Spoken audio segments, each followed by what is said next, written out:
Hello friends, welcome to Tathya YouTube channel. Let's begin. History. As on 11th August, the Indian Legislative Assembly was established on this day. So 1920, the Council of State and Legislative Assembly of India was established. The Government of India Act of 1919 is also known as the Montagu-Chelmsford Reform.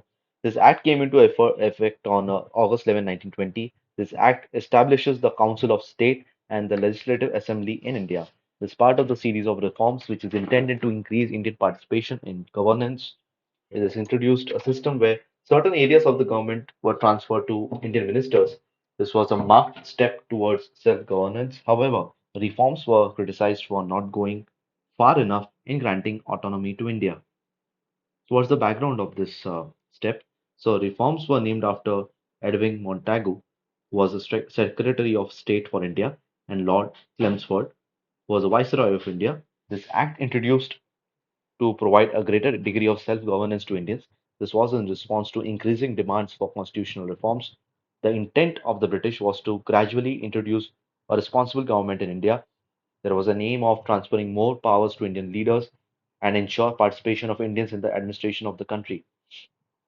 So let's look at the key features of the Act. The bicameral legislature. So the Government of India Act of 1919 introduced a bicameral legislature at the central level. So basically that means that there were two houses, the upper house and the lower house. The upper house was called as the Council of State and the lower house was known as the Legislative Assembly. The Council of State had 60 members, while the Legislative Assembly, that is the lower house, had 145 members. The another feature of this act was the diarchy system. The act basically divided subjects of administration into two categories, transferred and reserved.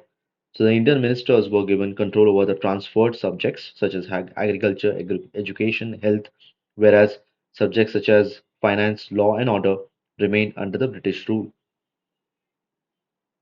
Increased Indian representation. The act increased the representation of Indians in the legislative bodies. However, the majority of the members were still not elected directly. Significant powers still remained in the hands of the British appointed viceroy and his executive council. So, what was the significance of this act and what was the impact created? There was a marked transition from colonial rule of the British to Indian involvement in governance.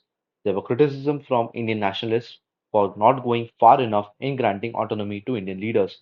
Many Indian leaders, including the Indian National Congress leaders, viewed these reforms as inadequate. Such leaders continued their demand for complete self rule in India. This act basically laid the groundwork for further constitutional developments in India. This eventually led to the Government of India Act of 1935 and eventually Indian independence on 15th August 1947. Thank you so much, guys. Please like and share this video and subscribe to our YouTube channel.